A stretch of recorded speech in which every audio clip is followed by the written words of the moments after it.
नमस्कार बच्चों। अभी तक हम पढ़ चुके हैं कि भगत जी चूर्ण बेचने के लिए निकलते हैं और 6 आने जैसे ही उनकी कमाई हुई उन्होंने अपना चूर्ण बेचना बंद किया और बाकी का चूर्ण बच्चों को मुफ्त में बांट दिया।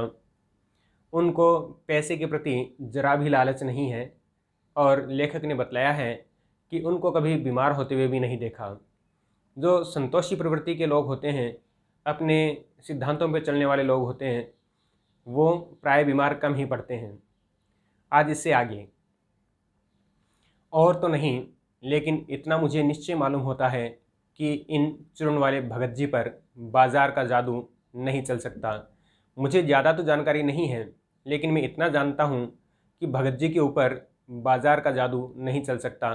जादू चलना यानी बाजार के आकर्षण में फंसना, यानी बाजार से प्रभावित होना। कहीं आप भूल न कर बैठिएगा, इन पंक्तियों को लिखने वाला मैं चूर्ण नहीं बेचता हूँ, जी नहीं, ऐसी हल्की बात भी न सोचिएगा। कहीं आप भूल से ये मत मान लेना, लेखक का ये मानना है कि कहीं आप भूल से यह मत मान लेना कि मैं इस पाठ को लिखने वाला चूर्ण बेचता हूँ। मेरे बारे में इतनी हल्की बात मत सोचना। लेखक ने ये व्यंग्यात्मक रूप से कहा है कि चूर्ण बेचना एक छोटा काम है, हल्का काम है, और मैं बड़ा आदमी हूँ, मैं कैसे इतना हल्का काम कर सकता हूँ। तो ये आज का जो पढ़ा लिखा वर्ग है उसके ऊपर व्यंग्य है कि पढ़े लिखे जो लोग हैं वो कामों को 2 भागों में बांट देते हैं, बड़ा काम और छोटा काम, और छोटे काम को करने से उनको दिक्कत होती है। यह समझिएगा कि लेख के किसी भी मान्य पाठक से उस चूर्ण वाले को श्रेष्ठ बताने की मैं हिम्मत कर सकता हूँ। आप जो लोग हैं, पढ़े लिखे लोग हैं, पाठक वर्ग के लोग हैं, लेकिन मैं आपकी ही श्रेणी का आदमी हूँ, और आपकी श्रेणी का आदमी होकर भी, यानी मैं भी विद्वान हूँ और आप लोग भी विद्वान हैं, हम बड़े लोग हैं, लेकिन फिर भी मैं हम सब लोगों से उस भगत को श्रेष्ठ बतलाने की हिम्मत कर सकता हूँ, मैं उनको उच्च बताने की हिम्मत कर सकता हूँ। भगत जी हमसे उच्च कोटि के हैं। क्या जाने उस भोले आदमी को अक्षर ज्ञान तक भी है या नहीं। मुझे तो यह भी नहीं पता कि उस सीधे सरल स्वभाव वाले इंसान को, आदमी को पढ़ाई का ज्ञान है भी कि नहीं, वह विद्यालय गए भी या नहीं, उनको अक्षर ज्ञान भी है कि नहीं है। और बड़ी बातें तो उसे मालूम क्या होंगी, और हम आप न जाने कितनी बड़ी बड़ी बातें जानते हैं। हम विद्वान लोग हैं, पढ़े लिखे लोग हैं, इसलिए हम ज़्यादा जानते हैं। ये भी आज के इंसान को, आज के मनुष्य को गलतफहमी है कि पढ़े लिखे लोगों को ज़्यादा जानकारी होती है, जबकि वास्तव में ऐसा है कुछ नहीं। इससे यह तो हो सकता है कि वह चूर्ण वाला भगत हम लोगों के सामने एकदम नाचीज आदमी हो, क्योंकि वो पढ़ा लिखा नहीं है, और हम पढ़े लिखे हैं, हमें बहुत सारा ज्ञान है, इसलिए हम बड़े आदमी हैं। लेकिन भगत जी को अक्षर ज्ञान भी नहीं है, वो तो अक्षर भी नहीं पहचानते हैं, पढ़ भी नहीं पाते वो तो, इसलिए हमारे सामने वे भगत जी एकदम नाचीज है। नाचीज का मतलब होता है तुच्छ, हीन, नगण्य। तो भगत जी हमारे सामने, क्योंकि वो पढ़े लिखे नहीं है और चूर्ण बेचने का काम करते हैं, तो वो हमारे लिए, हमारे सामने एकदम तुच्छ प्राणी है, उनका कोई भी महत्व नहीं है हमारे सामने। लेकिन आप पाठकों की विद्वान श्रेणी का सदस्य होकर भी मैं यह स्वीकार नहीं करना चाहता हूँ कि उस अपदार्थ प्राणी को वह प्राप्त है जो हम में से बहुत कम को शायद प्राप्त है। लेखक यह कहता है कि मैं विद्वान आदमी हूँ, आप भी जो पाठक वर्ग के लोग हैं वो भी विद्वान हैं, क्योंकि पढ़े लिखे लोग हैं हम लोग, और हम लोग विद्वान हैं। और भगत जी अनपढ़ हैं, इसलिए वो नगण्य है, नाचीज है।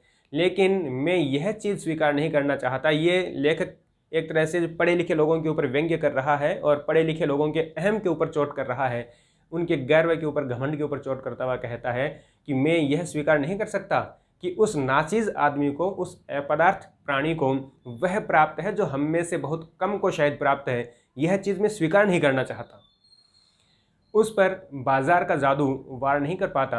भगत जी के ऊपर बाजार का जादू वार नहीं कर पाता। बाजार का जादू वार करना यानी बाजार से प्रभावित होना, बाजार के आकर्षण में फंसना। माल बिछा रहता है और उसका मन अडिग रहता है। बाजार में चारों तरफ खूब माल पसरा रहता है, खूब माल बिछा रहता है, लेकिन भगत जी का मन अडिग है, अविचलित है। अडिग का अर्थ है अविचलित।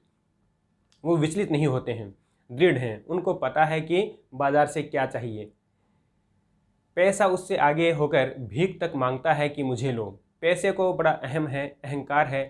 और उसको ये लगता है कि मैं अपने दम पे अपने सामर्थ्य से कुछ भी कर सकता हूँ, ऐसा पैसे को लगता है। लेकिन यहाँ पे हम देखते हैं कि पैसा खुद भगत जी के सामने भीख मांगता हुआ सा प्रतीत होता है कि मुझे अपने साथ ले चलो, लेकिन उसके मन में पैसे पर दया नहीं समाती। वह निर्मम व्यक्ति पैसे को अपने आहत गर्व में बिलखता ही छोड़ देता है। वे जो भगत जी हैं, यहाँ पे भगत जी को निर्मम कहा गया है, निर्दयी कहा गया है, क्योंकि पैसा खुद उनके सामने भीख मांग रहा है और भगत जी उसके ऊपर जरा भी दया नहीं दिखाते हैं और उस पैसे को अपने गर्व में रोता हुआ छोड़कर वो आगे बढ़ जाते हैं। ऐसे आदमी के आगे क्या पैसे की व्यंग्य शक्ति कुछ भी चलती होगी? ऐसे जो आदमी हैं, भगत जी जैसे जो आदमी हैं, उनके आगे क्या पैसे की व्यंग्य शक्ति कुछ भी चलती होगी? अर्थात नहीं। क्या वह शक्ति कुंठित रहकर सैलज ही न हो जाती होगी? कुंठित होना यानी विफलताओं से निराश या प्रभावहीन। तो भगत जी के सामने जो पैसे की व्यंग्य शक्ति है वह कुंठित हो जाती है, अपनी विफलताओं से निराश हो जाती है और लज्जा से उसका सिर झुक जाता है। पैसे की व्यंग्य शक्ति की सुनिए, वह दारुण है। पैसे की व्यंग्य शक्ति के बारे में सुनिए, वह बड़ी भयानक है।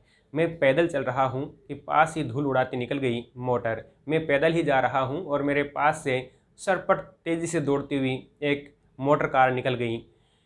वह क्या निकली, मेरे कलेजे को कौंधती एक कठिन व्यंग्य की लीक ही आर से पार हो गई। कौंधना यानी बहुत थोड़े समय तक रहने वाली ऐसी चमक जिससे आंखें चौंधिया जाए, मिचमिचा जाएं। जैसे ही गाड़ी निकली तो मुझे ऐसा प्रतीत हुआ कि मानो कोई ऐसी चमक हो जो मेरी आंखों को चौंधिया रही हो और मेरे कलेजे के आर से पार हो गई हो। जैसे किसी ने आंखों में उंगली देकर दिखा दिया हो कि देखो उसका नाम है मोटर और तुम उससे वंचित हो। आंखों में उंगली देकर दिखाना यानी ज़बरदस्ती करना, ज़बरदस्ती दिखा देना। तो ऐसा लगा मुझे कि मैं मोटर को देखना नहीं चाहता था, लेकिन फिर भी किसी ने आंखों में उंगली देकर अर्थात ज़बरदस्ती मुझे उसको दिखा दिया हो और ये बता दिया हो कि तुम उस मोटर कार से वंचित हो। यह मुझे ऐसी विडंबना मालूम होती है कि बस पूछिए नहीं। यह मुझे ऐसा दुर्भाग्य लगता है मेरा कि बस मैं बोल ही नहीं पाता, उसके बारे में वर्णन नहीं कर सकता। मैं सोचने को हो आता हूँ कि हाय, ये ही माँ बाप रह गए थे जिनके यहाँ मैं जन्म लेने को था। मैं सोचता हूँ कि क्या यही माँ बाप, ये गरीब माँ बाप रह गए थे जिनके यहाँ मुझे जन्म लेना था? क्यों नहीं मुझे अमीर माता पिता के यहाँ पर ईश्वर ने पैदा किया? क्यों न मैं मोटर वालों के यहाँ हुआ? उस व्यंग्य में इतनी शक्ति है कि ज़रा में मुझे अपने सगों के प्रति कृतज्ञ कर सकती है।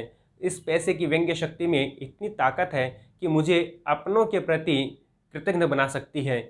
यहाँ पे दो शब्द आए हैं कि ज़रा। ज़रा जो शब्द है वो उर्दू का है और इसका अर्थ है लोभ, लालच या थोड़ा या किंचित। और एक शब्द होता है ज़रा। ज़रा का अर्थ है बुढ़ापा। यहाँ देखिए दोनों शब्द लिखे हुए हैं मैंने, ये ज़रा। ज़रा का अर्थ है लोभ, लालच, थोड़ा या किंचित। और दूसरा शब्द है हमारा जरा। ये जरा, ये जो जरा है, जरा का अर्थ है बुढ़ापा। तो दोनों शब्दों में अंतर है। अंतर क्या है कि ज़रा जो शब्द है, इस जरा शब्द में नीचे नुक्ता लगा हुआ है, इसलिए इसका उच्चारण थोड़ा सा दांतों से टकराते हुए इसकी आवाज़ निकलती है, ज़रा। तो ज़रा का अर्थ है लोभ, लालच, थोड़ा या किंचित, और जरा का अर्थ है बुढ़ापा। तो यहाँ पे ज़रा शब्द यूज किया गया है यानी लोभ और लालच के लिए। तो ये जो ज़रा है, थोड़े से में ही, थोड़े से लालच में ही मुझे अपने सगों के प्रति यानी अपने जो माता पिता हैं, अपने खास जो लोग हैं, उनके प्रति कृतज्ञ। कृतज्ञ का अर्थ होता है किए हुए उपकार को न मानने वाला, या यूँ कह सकते हैं कि एहसान फरामोश। ये देखिए कृतज्ञ, कृतज्ञ का अर्थ है किए हुए उपकार को न मानने वाला या एहसान फरामोश। और कृतज्ञ का जो विलोम है वो है कृतज्ञ। तो यहाँ पे ये भी ध्यान रखिए कि इनका विलोम भी कभी कभी जो आपकी प्रतियोगी जो परीक्षाएं होती हैं उनमें ये पूछा जा सकता है। तो ये जो पैसा है, इसमें थोड़े से पैसे के लिए मुझे अपने सगों के प्रति ये पैसा, थोड़े से लालच के लिए मुझे अपने सगों के प्रति ये पैसा एहसान फरामोश बना सकता है। लेकिन क्या लोक वैभव की यह व्यंग्य शक्ति उस चूर्ण वाले अकिंचित कर का भी अर्थ है तुच्छ या नगण्य। लेकिन क्या लोक वैभव की यह व्यंग्य शक्ति उस चूर्ण वाले अकिंचित कर मनुष्य के आगे चूर चूर होकर ही नहीं रह जाती? चूर चूर होना अर्थात बिखर जाना। ये देखिए, चूर चूर होना यानी बिखर जाना। और या नष्ट हो जाना या समाप्त हो जाना, और पानी पानी हो जाना यानी बहुत शर्मिंदा होना। ये देखिए, तो क्या पैसे की ये है लौकिक जो पैसे का लौकिक जो ऐश्वर्य है, और इसमें ये जो व्यंग्य शक्ति है वह अकिंचित कर यानी उस नगण्य व्यक्ति, अकिंचित कर का अर्थ क्या बताया मैंने, नगण्य, यह अकिंचित कर तुच्छ, नगण्य, ना गिनने योग्य। तो क्या उस अकिंचित कर मनुष्य के आगे पैसे की शक्ति बिखर नहीं जाती होगी और वह पैसा शर्मिंदा नहीं हो जाता होगा, यानी पैसा भगत जी के सामने बिखर जाता है, शर्मिंदा हो जाता है। तो वह क्या बल है जो इस तीखे व्यंग्य के आगे अजेय ही नहीं रहता, बल्कि मानो उस व्यंग्य की क्रूरता को ही पिघला देता है। वह कौन सी ताकत है जो भगत जी में है, और इस पैसे के आगे वह ताकत हार नहीं मानती है, अजेय रहती है, जिसको जीता नहीं जा सकता, अजेय अजेय रहती है, बल्कि मानो उस व्यंग्य की क्रूरता को ही पिघला देती है। वह कौन सी ताकत है जो भगत जी के अंदर है, और वह पैसे की जो व्यंग्य की क्रूरता है उस क्रूरता को भी पिघला देती है। उस बल को नाम जो दो, वह निश्चय उस तल की वस्तु नहीं है जहाँ पर संसारी वैभव फलता फूलता है। उस शक्ति को चाहे आप जो भी नाम दे दो, लेकिन वह उस तल की, उस तल का मतलब उस संसार की, जिस संसार में हम रहते हैं, इस संसार में ऐसी ताकत देखने को नहीं मिलती है। तो वह निश्चय ही उस तल की वस्तु नहीं है जहाँ पर संसारी वैभव फलता फूलता है। ऐसा लगता है मानो भगत जी के अंदर जो ताकत है वह इस संसार की ताकत नहीं लगती। इस संसार पर तो वैभव फलता फूलता है, ऐश्वर्य फलता फूलता है, लोग पैसे के पीछे दौड़ते हैं, लेकिन भगत जी पैसे के पीछे नहीं दौड़ते। वह कुछ अपर जाति का तत्व है। अपर का अर्थ भी यहाँ पे है दूसरा। अपर के भी दो अर्थ होते हैं, अपर का यहाँ पे अर्थ है दूसरा, लेकिन एक अर्थ और होता है बिना पर वाला। अपर का अर्थ है बिना पर वाला। यहाँ पे यह जो शब्द आया है, इस शब्द को पढ़ने पर मुझे वक्रोक्ति अलंकार याद आ रहा है कि एक अलंकार का एग्जाम्पल था। उस एग्जाम्पल के आधार पे मुझे थोड़ा सा स्पष्ट करना है आपको कि एक बार एक राजा थे, और राजा ने अपनी पत्नी को 2 कबूतर दिए और किसी काम से वो महल के अंदर चले गए। जब वापस लौट के आए तो रानी के हाथ में एक ही कबूतर था। तो इससे पहले मैं आपको वक्रोक्ति अलंकार के बारे में बता देता हूँ कि वक्रोक्ति, वक्र उक्ति, टेढ़ी उक्ति, यानी वक्ता की बात का श्रोता के द्वारा जानबूझकर कल्पित अर्थ निकालना, दूसरा अर्थ निकालना, वो होता है वक्रोक्ति अलंकार। तो देखिए कि जब राजा ने अपनी पत्नी के हाथ में, अपनी महारानी के हाथ में एक कबूतर देखा, तो अपर का अर्थ है बिना पर वाला। राजा ने अपनी पत्नी से आते ही पूछा, 2 दे के गए थे, एक देख के पूछा कि देख कबूतर एक हाथ में, पूछा कहाँ अपर है। राजा ने अपनी पत्नी के हाथ में 2 कबूतर दिए थे, जब वापस आए तो एक ही था। तो एक को देखकर राजा ने पूछा कि दूसरा कहाँ। अपर का क्या अर्थ था राजा का, दूसरा, लेकिन महारानी ने अपर से क्या अर्थ लगाया, बिना पंख वाला। जानबूझ के गलत अर्थ निकाला उन्होंने। और उन्होंने क्या किया, जब राजा ने पूछा कि देख कबूतर एक हाथ में, पूछा कहाँ अपर है, तो महारानी ने क्या किया, उस एक कबूतर को भी हाथ से उड़ा दिया, छोड़ दिया, और क्या कहा उनको कि उड़ है गया, देखो उड़ है गया, अपर कैसा, सपर है। यानी आप तो कह रहे हैं कि बिना पंखों वाला, ये देखिए उड़ रहा है, पंख वाला है। तो ये वक्रोक्ति अलंकार, तो वह कुछ अपर जाति का तत्व है। ये जो भगत जी के पास जो शक्ति है वह मुझे लगता है किसी दूसरे ही संसार की चीज़ है, दूसरे संसार का तत्व है। लोग स्पिरिचुअल कहते हैं, आत्मिक कहते हैं, आत्मिक, धार्मिक, नैतिक कहते हैं। मुझे योग्यता नहीं कि मैं उन शब्दों में अंतर देखूं। मेरे अंदर इतनी योग्यता नहीं, सामर्थ्य नहीं कि मैं इन शब्दों में अंतर देखूं। स्पिरिचुअल यानी आध्यात्मिक, आत्मिक यानी आत्मा से संबंधित, धार्मिक धर्म से संबंधित, नैतिक नीति यानी शिक्षा से संबंधित, उपदेश से संबंधित। मुझे योग्यता नहीं कि मैं उन शब्दों में अंतर देखूं। मेरे में इतनी सामर्थ्य नहीं है कि मैं इन शब्दों में अंतर प्रतिपादित करूं। अंतर देखूं, प्रतिपादन करना यानी भली भांति ज्ञात कराना। मैं इतनी ताकत नहीं रखता, मेरे अंदर इतनी योग्यता या सामर्थ्य नहीं कि मैं इन शब्दों में आपको अंतर बताऊं। मुझे शब्द से सरोकार नहीं, मुझे शब्दों से कोई लगाव नहीं, वास्ता नहीं। सरोकार यानी लगाव या वास्ता।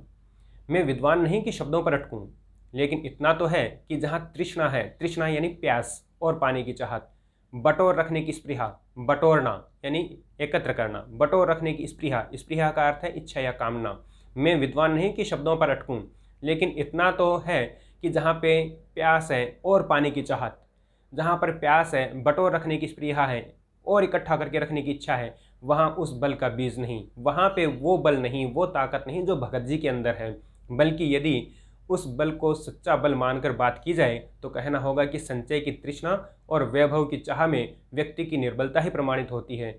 लेकिन अगर उस बल को सच्चा बल मानकर बात की जाए जो भगत जी के अंदर है, तो हम ये कहेंगे कि संचय करना यानी इकट्ठा करना, संचय करने की तृष्णा, इकट्ठा करने की प्यास यानी और चाहिए और चाहिए, और वैभव की चाह में यानी धन संपदा इकट्ठी करने की चाहत में व्यक्ति की निर्बलता ही प्रमाणित होती है। यहाँ पे हमें लगता है कि आदमी कमज़ोर है, निर्बल ही धन की ओर झुकता है। जो कमज़ोर है वही व्यक्ति धन की ओर झुकता है, वह अबलता है। धन की ओर झुकना अबलता है, कमज़ोरी है। वह मनुष्य पर धन की और चेतन पर जड़ की विजय है। वह मनुष्य के ऊपर धन की यानी धन की ओर झुकना, तो धन पावरफुल हो गया, शक्तिशाली हो गया, और मनुष्य उसके सामने कमज़ोर हो गया। हम शक्तिशाली के सामने ही झुकते हैं। और चेतन पर जड़ की विजय है। चेतन, चेतन यानी मनुष्य, ज्ञानवान, और जड़ यानी निर्जीव या विचार शून्य। तो पैसा विचार शून्य, पैसे में विचारने की शक्ति नहीं है, पैसे में जीवन नहीं है, और मनुष्य में जीवन है। तो अगर मनुष्य पैसे की तरफ झुकता है तो यह मनुष्य की हार है और पैसे की जीत। मनुष्य धन की ओर झुकता है तो ये कह सकते हैं कि जो मनुष्य है यानी चेतन है, चेतना वाला है, वह जड़ के सामने हार जाता है। आज के लिए इतना ही। धन्यवाद।